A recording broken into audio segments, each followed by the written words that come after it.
हमारे देश में अनेकों महान वीर रानियां हुईं। उन रानियों की कहानियां आज भी लोगों को प्रेरित करती हैं। वे रानियां आज की नारियों के शान हैं और नारी शक्ति के उदाहरण हैं। आज के पोस्ट में हम ऐसी ही भारत की एक रानी के इतिहास को लेकर आए हैं जो इतिहास के पन्नों में बहुत महत्वपूर्ण भूमिका निभाती है। वह है रानी पद्मावती। इन्हें पद्मावती के नाम से भी जाना जाता है, जो अपनी सुंदरता के लिए जानी जाती थी। इनका इतिहास 12वीं और 13वीं सदी का है। उस समय दिल्ली के सिंहासन पर दिल्ली सल्तनत का राज हुआ करता था। इन सुल्तानों ने अपनी शक्ति बढ़ाने के लिए कई बार मेवाड़ पर आक्रमण किया। इन आक्रमणों में से एक आक्रमण अलाउद्दीन खिलजी ने सुंदर रानी पद्मिनी को पाने के लिए किया था और उनके पति की हत्या कर दी थी। फिर रानी अपनी आबरू बचाने के लिए चिता में कूद गई। रानी पद्मावती की कहानियों को लेकर कई इतिहासकारों अपने किताबों में लिखा है। रानी पद्मिनी का जन्म 12वीं से 13वीं सदी के मध्य श्रीलंका के सिंहल साम्राज्य राजा गंधर्व सेन के यहाँ हुआ था। इनके माता का नाम चंपावती था। रानी पद्मिनी का बचपन में ही किसी भी व्यक्ति से मिलना जुलना मना था, इसलिए वह हीरामणि नाम के एक तोते को अपना दोस्त बना लिया था और अपना पूरा बचपन उसी के साथ बिताया। रानी पद्मिनी बचपन से ही काफ़ी सुंदर थी, जिसके कारण इनके पिता इनके प्रति काफ़ी सुरक्षात्मक भाव रखते थे। इसलिए उनके पिता ने बचपन से ही उन्हें कहीं आने जाने और किसी से मिलने जुलने से मना कर दिया था। इसलिए रानी पद्मिनी ने एक तोता जिसका नाम हीरामणि था, उससे दोस्ती कर ली। लेकिन यह दोस्ती काफ़ी घनिष्ठ हो गई। लेकिन इतनी घनिष्ठता देखकर उनके पिता को चिंता सताने लगी, इसलिए उन्होंने इस तोते को मरवाने का आदेश दिया। लेकिन तोता अपनी जान बचाकर जंगल की ओर उड़ जाता है। वहाँ पर किसी शिकारी के द्वारा पकड़ लिया जाता है। फिर वह शिकारी उस तोते को पकड़कर किसी ब्राह्मण को बेच देता है।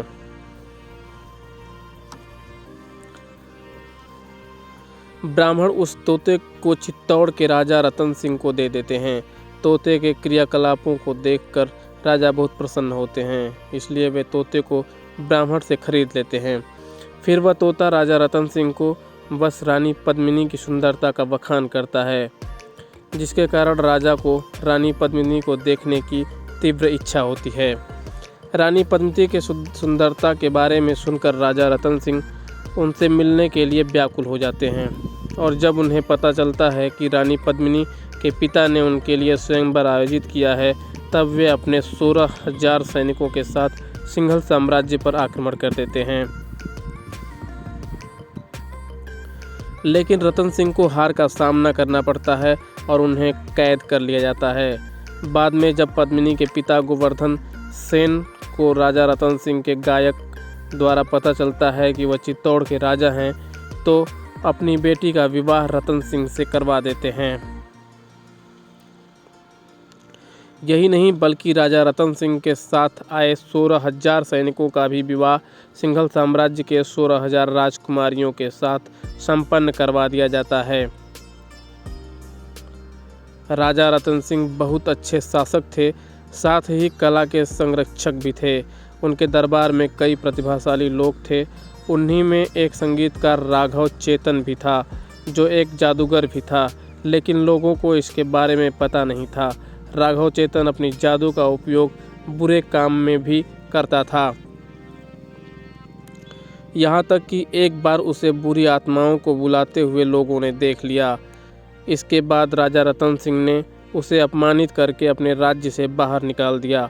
उसके बाद से राघव चेतन रतन सिंह का दुश्मन बन जाता है। इस दुश्मनी का बदला लेने के लिए राघव चेतन दिल्ली की सुल्तान अलाउद्दीन खिलजी की मदद लेने चला जाता है। दिल्ली में राघव चेतन एक जंगल में रुकता है, जहां पर अलाउद्दीन खिलजी अक्सर अपने सैनिकों के साथ शिकार के लिए जाया करता था।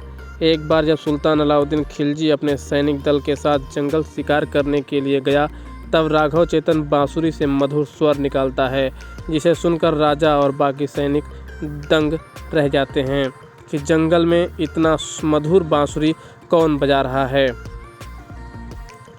सुल्तान अपने सैनिकों को उस आदमी को ढूंढने के लिए भेज देता है सैनिक राघव चेतन को पकड़कर खिलजी के दरबार में पेश करते हैं।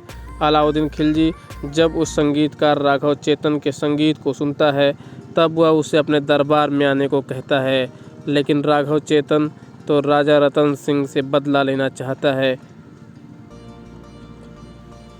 इसलिए वह अलाउद्दीन खिलजी को उकसाते हुए कहता है कि मुझ जैसे साधारण संगीतकार को आप अपने दरबार में क्यों बुलाना चाहते हैं, जब इस दुनिया में इतनी सुंदर चीज़ें हैं। अलाउद्दीन खिलजी कुछ समझ नहीं पाता। तब राघव चेतन रानी पद्मिनी की सुंदरता का बखान अलाउद्दीन खिलजी के सामने करता है। रानी की सुंदरता का बखान सुनकर सुल्तान की वासना जाग उठती है और वह रानी को पाने की लालसा करने लगता है।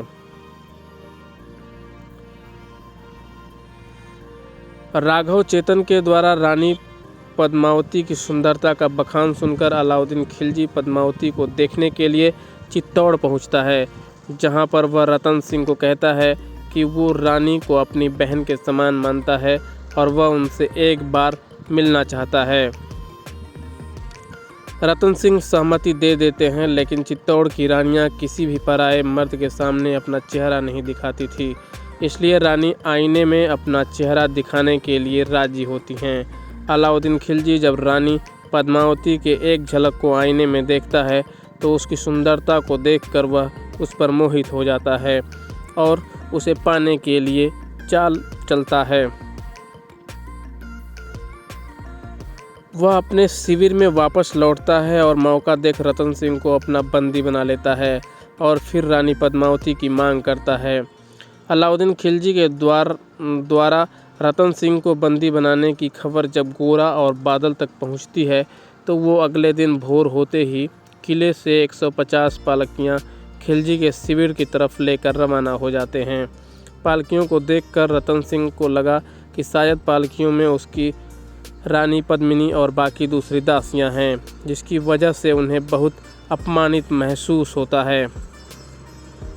लेकिन बाद में अचानक से पालकी से सभी सशस्त्र सैनिक निकलते हैं और रतन सिंह को छुड़ाकर अलाउद्दीन के खिलजी के घोड़ों को चुराकर घोड़े पर बैठकर तेजी से किले की ओर भागते हैं। लेकिन बीच में लड़ाई के दौरान घोड़ा वीरगति प्राप्त हो जाता है, लेकिन बादल रतन सिंह को सुरक्षित किले में पहुंचा देता है।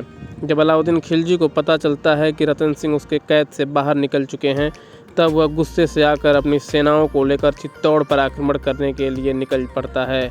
सुल्तान के सैनिक किले में प्रवेश करने की कोशिश करते हैं, लेकिन वे नाकाम रहते हैं, जिसके बाद सुल्तान के सैनिक किले के चारों तरफ घेराबंदी कर लेते हैं। जिसके बाद अंत में रतन सिंह को किले का द्वार खोलना पड़ता है और फिर रतन सिंह के साथ युद्ध करते हैं, लेकिन लड़ते हुए रतन सिंह अंत में मारे जाते हैं।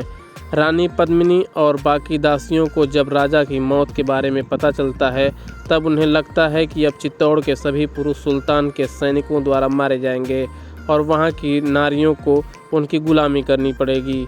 इसलिए इन रानी और दासियों के पास केवल 2 ही विकल्प रह जाते हैं, या तो वे जौहर कर लें या सुल्तान का निरादर सहें। जब चित्तौड़ की महिलाओं के पास जौहर करने या फिर सुल्तान का निरादर सहने जैसे 2 ही विकल्प रह गए तब उन्होंने अपनी आबरू बचाने के लिए जौहर करना ही सही समझा। रानी और बाकी सभी महिलाएं विशाल चिता जलाती हैं और अग्नि कुंड में खुशी से कूद जाती हैं और जलकर मर जाती हैं। चित्तौड़ के बाकी पुरुषों को जब इसके बारे में पता चलता है तब उन्हें लगता है कि अब उसके पास जीने का कोई मकसद नहीं है, इसलिए वे केसरी वस्त्र और पगड़ी पहन के मरते दम तक अलाउद्दीन खिलजी के सैनिकों का सामना करते हैं।